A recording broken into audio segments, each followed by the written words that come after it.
भी अपने बच्चों से प्रेम करते हैं। बताओ, आप जितना प्रेम अपने बच्चों से करती हो ना, बंदरिया भी इतना प्रेम करती है अपने बच्चे से। वो भी छाती से चिपकाए घूमती है अपने बच्चे को, हाँ या ना?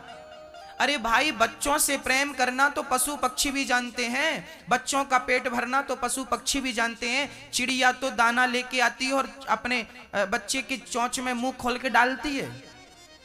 देखा कभी आपने? चिड़िया भी, पक्षी भी, मछली भी अपने बच्चों से प्रेम करना जानते हैं, पर वो लोग अभागे हैं, वो कृष्ण से प्रेम करना नहीं जानते। मेरी माँ, आप भाग्यशाली हो, आप कृष्ण से प्रेम करना जानती हो। और यदि आपने कृष्ण से प्रेम नहीं किया तो इन सब से प्रेम करने से क्या मिलेगा? सब तो कर रहे हैं, इंदौर में कौन है जो अपने बच्चों से प्रेम नहीं कर रहा? सब कर रहे हैं, पर महान वो नहीं है जो अपनों से प्रेम करें। मेरे तो गिरधर गोपाल, उन अपनों में श्री कृष्ण को भी शामिल कर लो ना। आपके अपनों में मैं ये नहीं कहता कि प्रेम ना करो, करो, पर उन अपनों में इनको भी शामिल करो।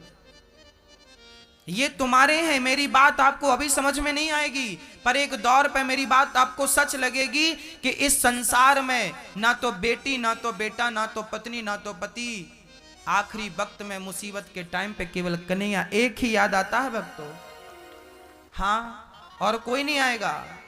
सारे लोग अपने अपने सुख के साथी हैं। पति भी पत्नी से सुख चाहता है, पत्नी भी पति से सुख चाहती है, माँ बाप भी बेटों से सुख चाहते हैं। बेटा सेवा करेगा, गिलास भर पानी देगा। बेटे भी माँ बाप से सुख चाहते हैं कि हमें अच्छा पढ़ाएंगे लिखाएंगे, पापा के पास पैसा है, चिपके रहो। हाँ, हर व्यक्ति, चाहे किसी का भी आप बैकग्राउंड चेक कर लीजिए, हर व्यक्ति स्वार्थ से जुड़ा है। पति भी पत्नी से स्वार्थ चाहता है। आप उसकी बातें मानती रहो, इच्छाएं पूरी करते रहो तो अच्छी हो, और एक बार यदि उसकी इच्छाएं पूरी नहीं भई, बात नहीं मानेगी तो गुस्सा करता है। संत लोग कहते हैं कि कोई व्यक्ति किसी से प्रेम नहीं करता, केवल अपने स्वार्थ से प्रेम करता है। स्वार्थ सिद्ध हो गया, चला गया। जिस दिन स्वार्थ पूरा हो जाएगा ना, किसी का भी, चाहे वो कोई स्त्री हो, पुरुष हो, बेटी हो, बेटा हो, स्वार्थ सिद्ध होने के बाद कौन किसी को पलट के देखता है? स्वार्थ लाग करें सब प्रीति, सुर नर जन मुनि की यह रीति। ऐसी थोड़ी लिखा है शास्त्रों में। सारी दुनिया स्वार्थ से आपसे प्रेम करेगी मेरी माँ, पर एक कन्हैया है जो निस्वार्थ प्रेम करता है। और मेरी माँ, प्रेम की सही कीमत, प्रेम का सही मूल्य कौन चुकाता है? सुदामा ने प्रेम किया कृष्ण से, तो मूल्य कैसे चुकाया? अब बताओ, आपके घर भी तो अतिथि रोज आते होंगे, क्या आप कृष्ण जैसे बनकर उन अतिथियों से मिलते हैं क्या? क्या कोई अमीर आदमी कृष्ण जैसा, क्या फकीर आदमी सुदामा जैसों को गले लगाएगा? भाई, जिसकी धोती फटी हो, जिसके पांव में कांटे चुभे हो, जो भिखारी हो, ऐसों को गले कौन लगाता है? पर प्रेम का मूल्य तो कृष्ण चुका सकता है। गले लगाकर आज कृष्ण ने प्रेम का मूल्य चुकाया है। ये प्रेम की परिभाषा, ये प्रेम का मूल्य, कीमत है। ये प्रेम किया था जटायु ने, तो जटायु पक्षी था, पर कन्हैया ने, राम ने प्रेम का मूल्य कैसे चुकाया? बोले जटायु का अंतिम खुद के पिता मर गए, संस्कार करने नहीं गए राम जी, पर जटायु के लिए रोए हैं राम जी। उनके जटायु के शरीर पे लगी धूल अपने केसों से, बालों से, जटाओं से साफ की राम ने। वाह राम, धन्य है आप। ये प्रेम का क्या मूल्य चुकाया।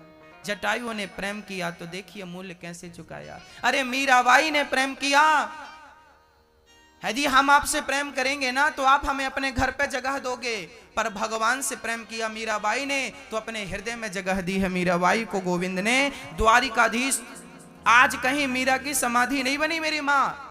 आखिरी समय मीराबाई कीर्तन करते करते गोविंद के मुख में समा गई थी, द्वारिकाधीश के यहां हृदय में समा गई थी। कहीं समाधि नहीं है मीराबाई की। प्रेम किया था तो यहां जगह दी। ये दुनिया वाले प्रेम का क्या मूल्य देंगे? हजार अच्छाई करना तुम, मेरी बात पे यकीन नहीं है, प्रैक्टिकल करना।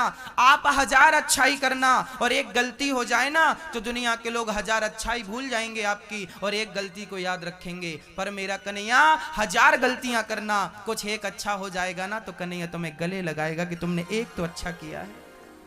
पूतना मौसी मारने आई थी जहर पिला के, पर उसने गले लगाया, पर उसने गले लगाया कन्हैया को, छाती से लगाया मां बनकर, तो भगवान ने उस बल पर तार दिया। हमारी 1000 अच्छाइयां एक तरफ, आप अच्छाइयां करते हैं ना सबके संग अच्छा करते हैं। जिनके संग अच्छा करेंगे ना वही लोग ताकते रहेंगे कि आपकी गलती कहां हो और हम कहां आपको बोलें। वो बोलने का मौका ढूंढते रहेंगे। पर कन्हैया है कि आपकी गलतियों पर कोई ध्यान नहीं। वो तो चाहता है कि एक अच्छाई मिल जाए आपकी तो भवसागर से आपको पार लगा दें, अपने पास बुला लें। अरे उसे तारने के लिए कम से कम एक तो अच्छाई कर लेना। उस अच्छाई के बल पे वो तुम्हें भवसागर से पार तो लगा सके। एक मौका तो देना उसे तुम्हें तारने का, कुछ तो अच्छा कर लेना जीवन में। और वो अच्छा क्या है? बोले उस कन्हैया से प्रेम कर लेना, यही सबसे अच्छाई है भक्तों। इससे अच्छा मुझे लगता कुछ नहीं। कन्हैया से प्रेम ही मानव तन की, मानव जीवन की सफलता है। मेला ही न रघुपति बिनु अनुरागा, किए जोग जप ज्ञान विराग। केवल प्रेम, राम ही केवल प्रेम प्यारा। भगवान को प्रेम किया जाए, केवल प्रेम, केवल प्रेम, केवल प्रेम, केवल प्रेम, कुछ नहीं। हाँ भक्तों, सारी गोपियां प्रेमी थीं, जब आई भगवान ने सबको हृदय से लगाया। सारी गोपियां आनंदित हो गईं, गदगद हो गईं। भगवान किसी के कंधे पे हाथ रख रहे हैं, किसी के गले लग रहे हैं, किसी को पुचकार रहे हैं, किसी को प्यार कर रहे हैं, किसी के माथे को चूम रहे हैं, किसी को गोद पर बिठा के उसकी चोटी करने लगे, तो किसी की कंघी करने लगे, तो किसी को प्यार से भगवान उसके बालों में फूल लगाने लगे। इस प्रकार भगवान अपने गोपियों को, जैसे माँ अपने बेटे को श्रृंगार करती है, जैसे माँ अपने बिटिया का श्रृंगार करती है, ऐसे भगवान अपने भक्त का श्रृंगार करने लगे, श्रृंगार करने लगे और भक्त की कामना पूरी करने लगे, अभिलाषा। कहते हैं ना कि भगवान भक्त की हर इच्छा पूरी करता है, हाँ या ना? करता है। यदि मेरी इच्छा हो गई कि मैं कन्हैया के गले लगूं तो क्या इच्छा पूरी करेगा कि नहीं? हाँ या ना? बोलो, करेगा ना?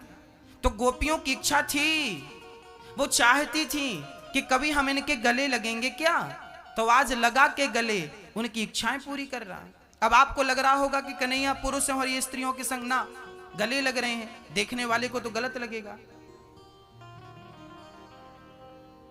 परंतु वो भगवान है। मैं गोपियों के बारे में कह चुका शुरू में, प्रारंभ में, कि गोपियां अपने आप को भूल चुकी थी मैं कौन हूं। फिर दोहरा देता हूं, स्त्री भूल जाए कि मैं कौन हूं और पुरुष भूल जाए कि मैं कौन हूं। जब स्त्री स्त्रीत्व को भूल जाए, पुरुष पुरुषत्व को भूल जाए, उस स्थिति को गोपी कहते हैं। ये वो गोपियां थी, ये भूली हुई, जैसे मिश्री पानी में मिलकर एक हो जाती है, ऐसे भक्त भगवान में मिलकर एक हो गया। बस वही तो रास था। आज ठाकुर जी रास गोपियों के संग रचाने लगे। गोपियों से भगवान ने कहा, देवियों ये अच्छा नहीं है, देखो अपने अपने पतियों को छोड़कर तुम आई हो ना, जाओ अपने घर जाओ। गोपियां बोली, श्याम सुंदर, संसार का पति तो एक दिन छूट ही जाएगा, उससे क्या प्रेम करें। हम आपको अपना बनाने आए हैं गिरधर गोपाल। ये तो छूटने वाला है, जो छूटने वाला है उसे पकड़ने से फायदा क्या? जो कभी ना छूटे उसे पकड़ो तो फायदा है। तो आप तो कभी ना छूटने वाले हैं ना। ऐसे वर को क्या बरे जो जन्मे और मर जाए, बरिए बर गोपाल को मेरो चुन लो अमर कर जाए।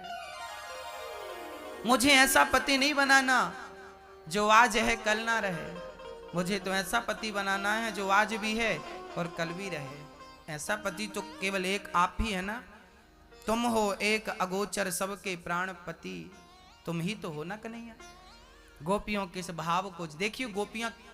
गोपियां ना, अच्छा गोपियों में एक अच्छाई है, गोपियों में अच्छाई यह है मेरी माँ कि गोपियों ने अपने आप को समर्पित कर दिया। क्या किया है? समर्पण यहां ज्यादा है। मैया जी, भैया जी, आपसे मेरी प्रार्थना है कि आप भी अपने आप को भगवान के श्री चरणों में क्या कर दें? समर्पित कर दें। जब तक आप अपने आप को भगवान के चरणों में समर्पित नहीं करेंगे, तब तक ईश्वर आपको अपने गले नहीं लगाएगा। कब तक नहीं लगाएगा? जब तक वो अपने आप को समर्पित नहीं करे। तो भक्तों, मैया जी, आप एक काम करना कि आज आप अपने आप को ही, अभी तक हम भगवान को फूल चढ़ाते रहे हैं, अभी तक हम भगवान को नारियल चढ़ाते रहे हैं, अभी तक हम भगवान को पैसे चढ़ाते रहे हैं। आज एक काम करो ना मेरी माँ, आज अपने आप को भगवान के चरणों में चढ़ा दो। प्रभु, आज मैं अपने आप को समर्पित कर रहा हूँ, आज मैं अपने आप को सौंप रहा हूँ आपके चरणों में। कह दो ना, मैं तेरा तू मेरा।